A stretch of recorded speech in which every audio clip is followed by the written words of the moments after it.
We're wrapping up season 2, and we've had so many incredible conversations that we decided to cap off our season with a few of the mic drop moments that are worth repeating. I know, because of these conversations, I now feel so much more confident in how I talk to my healthcare practitioner and how I navigate our healthcare system. Well, yeah, it's like understanding what's worth spending money on and when in fact something is too good to be true, because there's a lot of that out there. And it's not just about managing the physical symptoms, it's about changing how we decide to show up in this world. Oh my God, agreed. I've learned so much about perimenopause, but it's also about life stuff. Yes, because as we say, it's hard to tell where perimenopause ends and everyday life begins. Mm, yep, bang on. Let's start our highlight reel with the incredible Gina Livy. For anyone whose midsection changed overnight, this episode is for you. I always say people can eat a lot of food. It doesn't mean that the food that they're eating has a lot of nutrient value. Mm-hmm. And it's really about giving your body good nutrient-rich foods that give your body the resources it needs to make change. And so here's the flawed concept of calories in versus calories out, eating less, exercising more.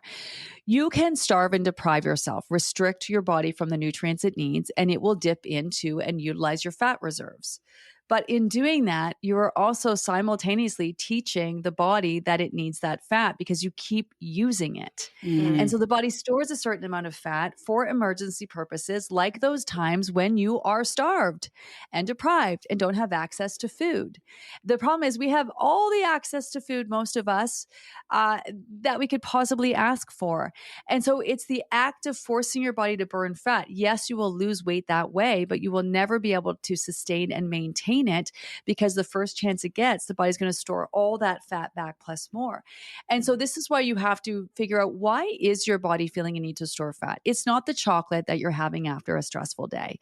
It's constantly doing deprivation diets, going long periods of time without eating, overeating when you do eat, combined with high stress, high cortisol levels, lack of sleep. When you're tired, you crave carbs and sugar, and then your body processes those foods differently.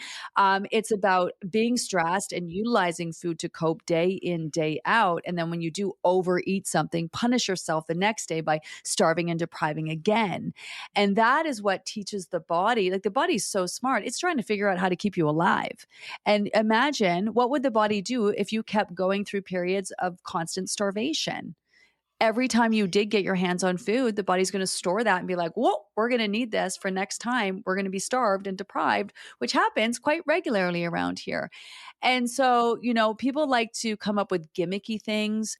And there is some truth in some of the diets. And that's where I was I've been around for the evolution of the diet and seeing, okay, well, maybe it's not high protein. It's just making sure you're getting in the protein when you need it and getting enough. It's not low carb. It's actually right carbs at the right time, getting them in earlier in your day when you need them rather than at night when you're about to go to bed. And so there was truth. Fasting, for example, people have taken fasting way out of control. And there is a benefit for it if you're doing long-term fasting for health benefits, not for weight loss. But it makes sense to not eat after dinner at night when your body's trying to wind down for sleep so your body can repair and rebuild and do the things that it does when you sleep. It makes sense that you don't have to eat right when you wake up because you're waking up, you're already full of energy. But there's people who's taken everything to the extremes and not figured out, so there's bits and pieces of truth. What does the body actually need to function on the most optimal levels? So if you give your body what it needs and you address why it's feeling a need to store fat, your body would be more than happy to be like, I don't need this fat. It's not healthy for me. Let me get rid of it. And then support the body and its needs. Everyone's trying to control, moderate. Those are two words that I think don't belong when it comes to losing weight: control and moderation. You don't need to control anything, and you're not trying to moderate anything. You're trying to be in tune to your body's needs. This was a huge learning for us. We spent a ton of money in the past on testing to find out if we were in perimenopause and if hormones would be safe for us. Turns out there is no test we can do for any of this. Here's one of our favorite experts, Dr. Jen Zelovitzky.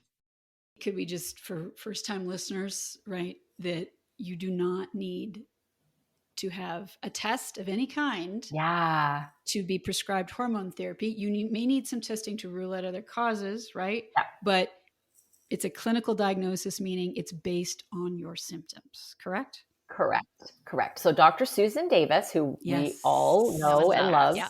is the expert in this area of care. And I've heard her explain this in such a beautiful way that I now use for patients.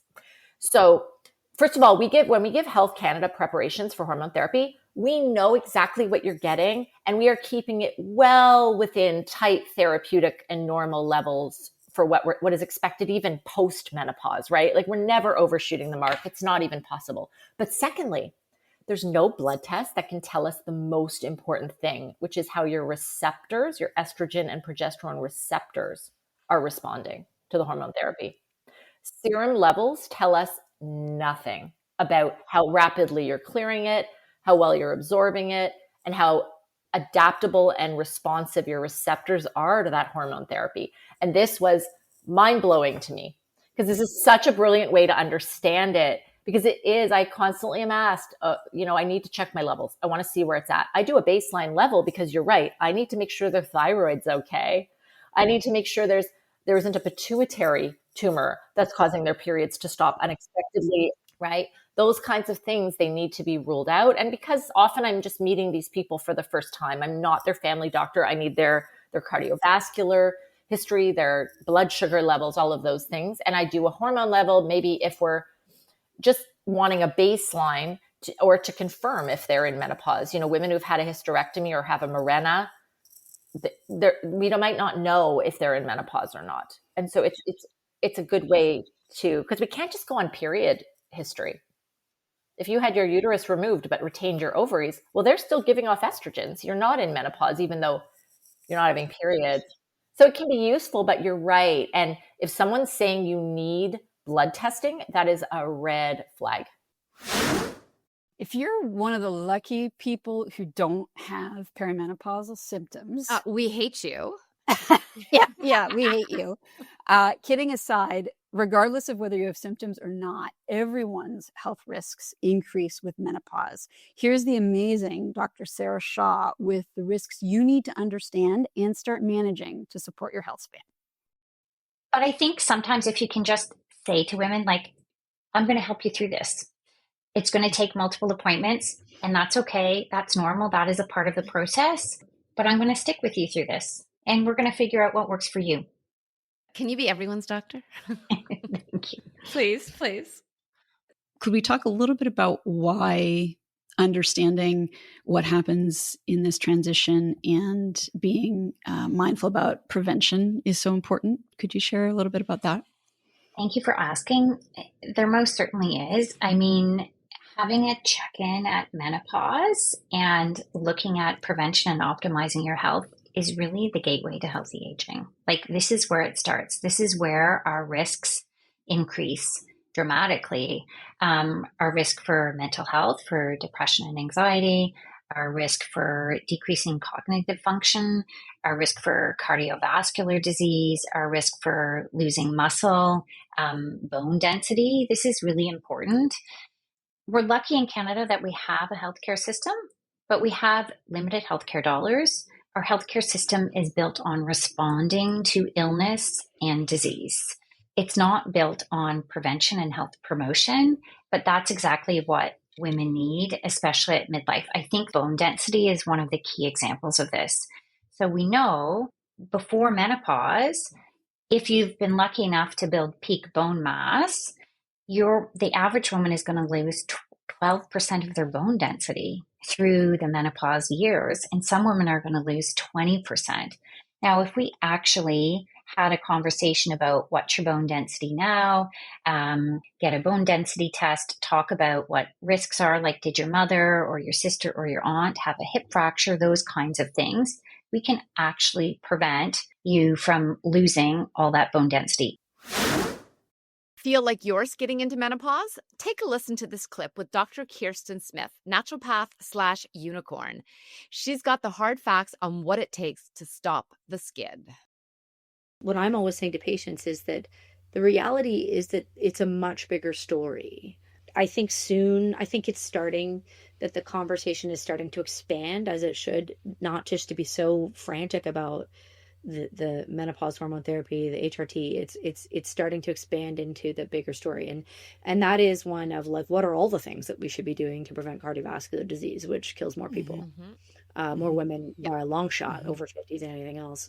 You know, what else can we do to improve our bone health, which is the second killer of women? You know, it's also just a big come to Jesus moment for people, because the reality is, if you're lucky, you've made it to your middle life. You know, if you're lucky, I have a lot of people who are, I have a lot of people who haven't been, you know, they have other health issues. But for people who haven't really had to face themselves in terms of self-care, it's a big moment of inflection, because they have to start to realize that it's not just about HRT or not and whatnot. It's about realizing that your metrics have changed, the landscape has changed, and the playbook has changed.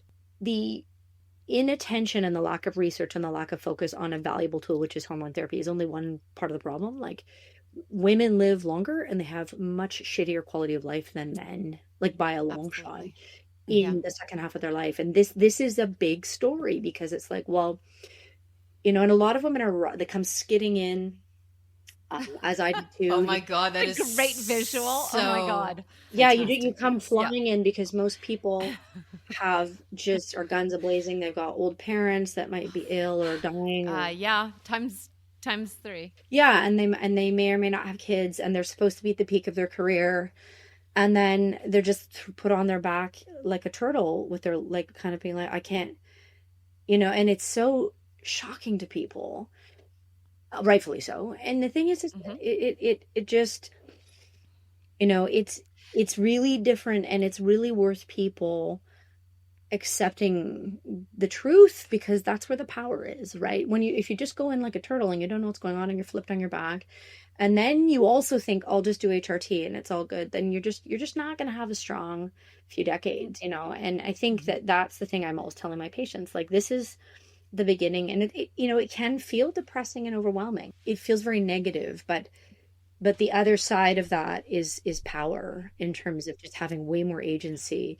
And it is depressing to say this, but the truth is that a lot of, not just this corner, but a lot of aspects of women's health have not been deemed important. Like that New York Times journalist said a couple of years ago, like, we have a high cultural tolerance for women suffering. And at the end of the day, women really need to realize, like, they need to get educated, which is why your platform is of such value. And they just need to do it. And they need to just embrace, because then if you have all the pieces of information, you can engage and you can kind of change your life. And because the playbook has changed, you can do the things that you maybe need to do if you want to remain healthy or not, but you can do it.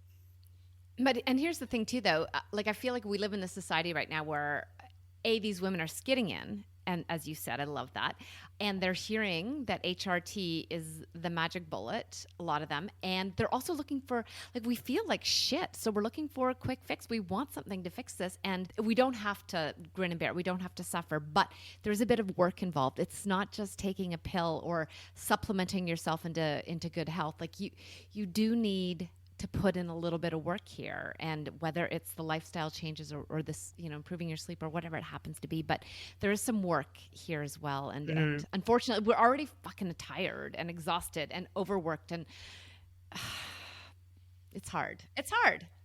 Yeah, I don't like to sugarcoat it with people in any capacity, but that's the art of practice, like you just described, which is like, you know, if I'm really going to help, I always think about this, and I always teach this, like, if I'm really going to help someone in a relatively easy way, like, figure out the low-hanging fruit so that they feel better enough to connect to the bigger story, which is like, you know, it's a sliding doors moment. I mean, like, listen, that sort of totally dates me, but the point is, it just is. It's us all. We're all the same age, Kirsten. Everybody knows what, yeah. I mean, it just is. And, you know, you either, and I do have patients who, they get like what I'm doing with them and they understand the point, but it's really hard. And so it does, if you can help people grab onto something and feel better in a meaningful way quickly, then you can get into habit stacking.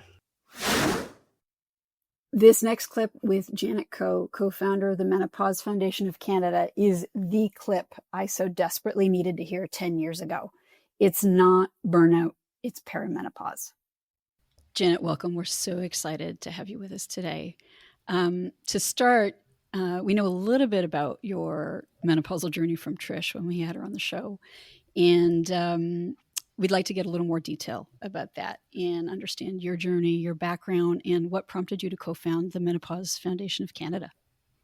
Well, thank you. I'm delighted to be here and to join you to have this conversation. I like to describe my menopause journey as being one of being blindsided by menopause. So I was somebody who actually really looked forward to menopause because I just thought, no more periods. It's going to be great. Woohoo. And at the height of my professional career, I started to have these symptoms that I had no idea were part of the menopause transition because I had never heard of the word perimenopause. So I started to have things like brain fog, joint pain, body aches. I could not sleep. I was waking up multiple times at night. I had heart palpitations that scared me so much. I ended up in the emergency room thinking I was having a heart attack. And every healthcare professional I saw said that I was a very healthy woman, but I did not feel healthy. I felt quite ill. So my understanding of menopause really came by looking in the rearview mirror.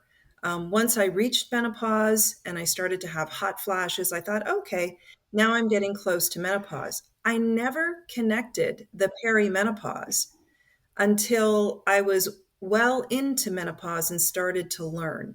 So my knowledge came by looking, through the rearview mirror. Once I started taking hormone therapy and within a week felt better and began this journey of just recognizing and understanding what an injustice it is to women that they do not understand the changes that are happening to their body, that the healthcare community lacks the confidence and the knowledge to provide care and treatment, and that society really trivializes what women are experiencing at this stage of life. So true. Correct me if I'm wrong. You come from a pharmaceutical background as well? I've worked in healthcare related sectors. I was a senior vice president, and at the age of 48, I walked away from my career at that level, thinking that I was burnt out. But the reality was that I was really struggling with these symptoms of perimenopause that I was not treating. So once I got the treatment and started to feel better, you realize that it was very unnecessary, and certainly the trajectory of my career and my quality of life would have been very different if I had understood and known and was able to connect the dots. It's like we're gaslighting ourselves during this phase. Like we're like, no, I'm just stressed out. Oh, I just can't handle this. And so I think it's so important what you're doing and the work that you're doing to help bring awareness to women and just make it easier for the people coming up behind us.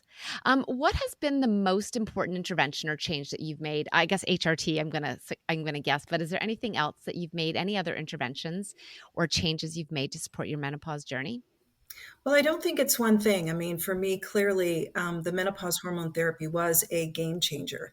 And I think it's a real tragedy that we are still afraid to take it, that women are still confused about it, and that doctors actually lack the confidence to provide this treatment to the millions of women who would truly benefit from receiving the gold standard, evidence based treatment of choice to manage the bulk of the menopausal symptoms that women experience. So for me, that was certainly a game changer. But I think the reality is that I would see myself as being like many women where I did not prioritize my health throughout my life. And I think many women put their own health last. So whether that is regular exercise, taking care of what you're eating, all of those things are critically important when you reach menopause. So it's a big opportunity to maybe for the first time in your life, start to really reflect on how much energy you're investing into making sure that you are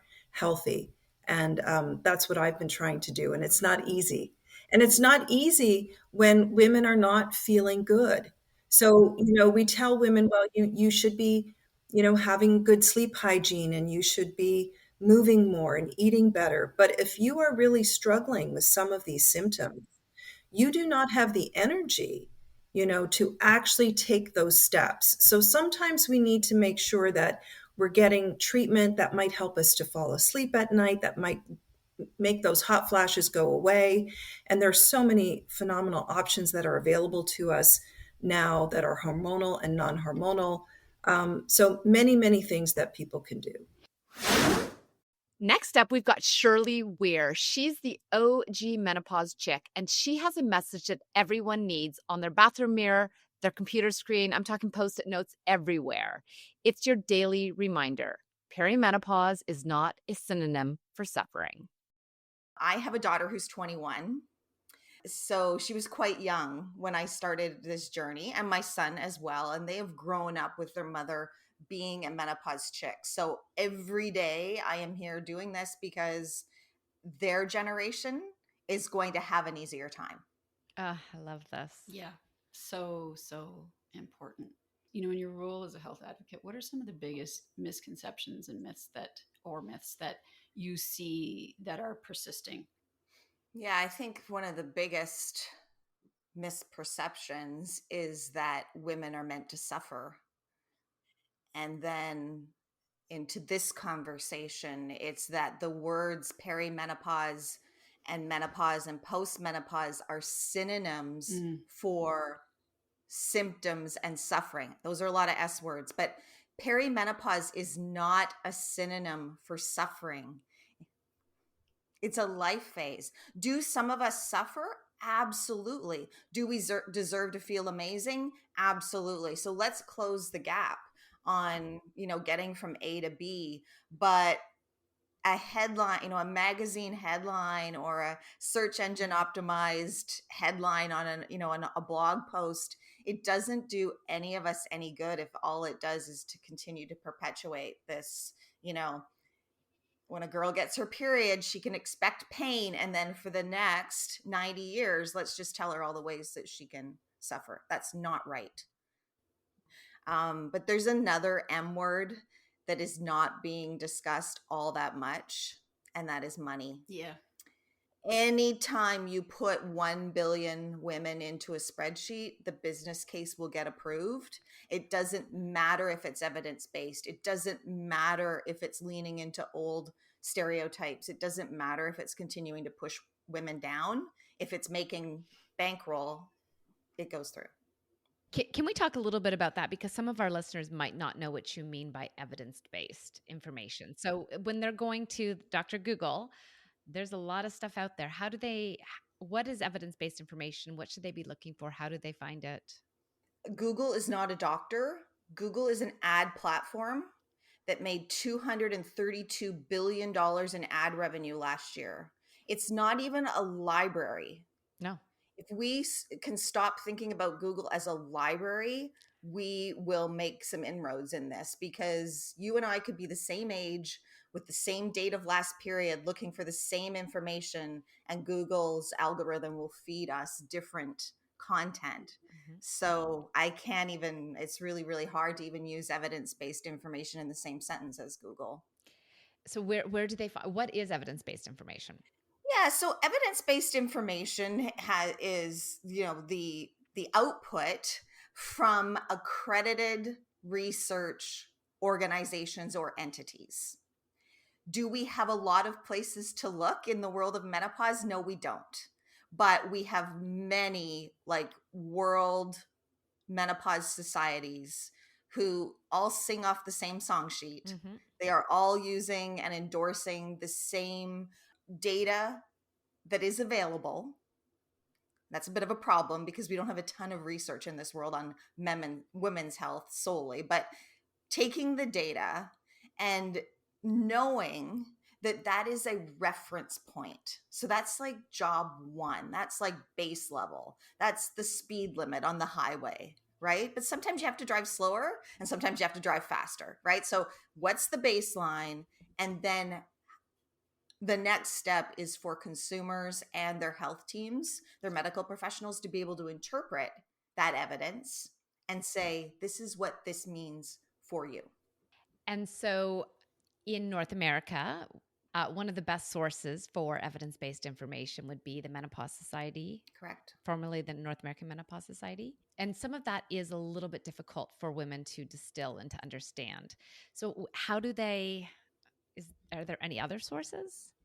There's a position statement. It's the most recent position statement from the Menopause Society is from 2022. The other day I was thinking about this. I'm like, I bet I've read it like 1,000 times. And then I was like, no, maybe I've read it more than that. Like I refer to sections of that position statement a lot, probably more than any other medical professional. But it is online and it's not restricted. Remember the olden days where you couldn't get to the evidence because it was in a binder on your doctor's shelf? We have to celebrate the fact that that is available. And so if you want to review it yourself, you can. If you want to come to the Menopause Chicks community and have an interpretation, like apply sort of your own experience and get an interpretation, if you want to walk in, print that off and take it into your doctor and say, I've highlighted these 2 places, I want to talk about this, I think that is amazing. Our final clip is with Dr. Justine Corry, and it's from an episode that turned into a therapy session. Check out how she coaches Michelle through what a shame bomb is and how to diffuse it. And so the first thing is actually to understand what's going on, validate the feelings, and give yourself clarity. Okay. Okay. So I'll get you to close your eyes for me. So think about the situation with your friend. And we're going to just get you to tune in, and you're going to tell me what bodily sensations you have, what images you have, what emotions you have, and what you're thinking. Okay, so just bring maybe the part of it into your mind that you are finding distressing. And then if you don't mind, just tell me what the image is. I can just see what, like I'm just replaying the situation in my head. Okay. Is it from a bird's eye view? Is it from your perspective, or is it how you look to her? A bird's eye view. And what is so triggering for you about her response? I was just shocked. Okay. All right. Good. Now stay with that feeling and just tell me how you're feeling in your body. I can feel like a really big weighted ball, heaviness in my like middle, like upper abdomen. Okay. All right. Anything in your chest? Tightening in my chest. Yeah. And how intense are those feelings right now out of 10? I would say the strongest is in my stomach, at the upper stomach, and that's like an 8 or 9. Okay. So we've done images, we've done sensations. Okay. Do you know what emotions you'll be having? Embarrassment, shame. Okay, good. All right. So that's good. That's the feelings. And then what are you thinking? Why? Why did I do that? Why did I think that was funny? Why? Like, was it not funny? Okay. Now, if you're in front of me as a client right now, what I'd probably do is take you into a bit of what we call an affect bridge, where we track this feeling through time and we look at other times you've had the same feeling. So you get the sense of continuity about the state. So then you feel and know it's not just about this one time. Okay. It's actually got a bigger pattern in your life, because I imagine that feeling would come up for you in other similar situations. Yes. Okay. You know what I call that? That's a shame bomb. Shame bomb. Yeah, I live in that. And this goes to show how difficult these schemas can be, because you're fine. And then her reaction, right, has the capacity to just throw your nervous system into complete disarray. And then all of a sudden you're dysregulated, like your brain wants you to keep coming back to it, right? Yeah. And you know what, though? You just said something. I didn't even think of it as I was in a parasympathetic state. Like that, I didn't even, it was all here for me. I didn't even think about the fact that my body is doing fight or flight kind of right now. Yeah. And, so your body thinks you're in danger, which I know is a bit weird, doesn't make logical sense, but just keep in mind, for a little person, for a child, rejection is dangerous. So the part of your brain that punches out emotions is referring to rules that it learnt when you were little. And that's what's coming up now. You quickly learn to tune into yourself like that, on the run, on the fly, so you know what's going on. Oh, okay, this is not just about this woman in front of me. I was fine until she disapproved of what I said, or had a reaction that showed her disapproval or rejection of me. Okay, this is my defectiveness schema coming up. I know what this is. You are then in a different position to do something with that feeling. Okay, now that is then what the work is, learning to deal with that feeling better. And I promise, like, if you do the work, you can get to a point where in real time you're processing and you're quite unperturbed by that person's reaction. It doesn't have the same power over you. These are long-term patterns that we're breaking. You didn't learn them overnight. There's no sort of tip, tricks, hacks that I can give you that you will just take away and be able to run with and all will be fine. This is a complete rewiring of how you show up in the world, really. Yeah. Because it's like a muscle. Like you need to, once you build it, you'll need to keep working it out. Yeah, it's the brain is amazing. Like this is where neuroplasticity comes in, right? So we would be changing how you respond to people who don't receive what you say well. We'd want you to have a bit of psychological Teflon, I call it. It takes work. And we're learning that that seems to be one of the common things that's coming up this season of our podcast, is that this is going to take some work, and it's worth it though. And it doesn't have to be grueling, and it doesn't have to mean that you have to give everything up and quit your job and, go live in a yurt. Yeah. Thank you. My brain is not firing, but it's going to take a little bit of work. And I think anything worthwhile does. So I think that's great. Think about the return on investment. Like, think about the amount of time, Michelle, individually, collectively, that you and I have wasted in our lifetimes, right? Trying to figure out why we're so upset because someone said something, or they got upset because we did something, or what have you. When you understand your schemas, like I call it a superpower, actually. I think it's a superpower. You get clarity very quickly. And confusion is distressing for a human being. We hate not knowing why. Oh, yeah. Once the loop's open, we want to close it. Then there's the change process, which I'll be honest is a lot more frustrating and disheartening at times, because you're then showing up and trying to do the opposite of what you feel, which, by the way, our brain isn't designed to do easily for good reason. So it's really going against the grain, which is why change is so hard. And then you can then see little micro moments where you can start doing things differently.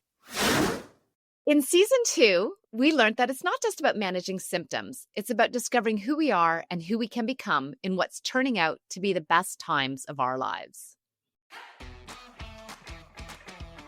Season 3 launches on September 3rd with an episode about disordered eating. Turns out that those food rules and restrictions we have might actually not be so healthy after all. Think you're eating in a healthy way? Maybe think again.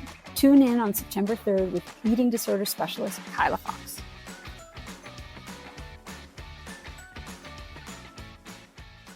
This podcast is for general information only. It's designed to educate, inspire, and support you on your personal journey through perimenopause. The information and opinions on this podcast are not intended to be a substitution for primary care, diagnosis, or treatment. The information on this podcast does not replace professional healthcare advice. The use of the information discussed is at the sole discretion of the listener. If you are suffering from symptoms or have questions, please consult a qualified healthcare practitioner.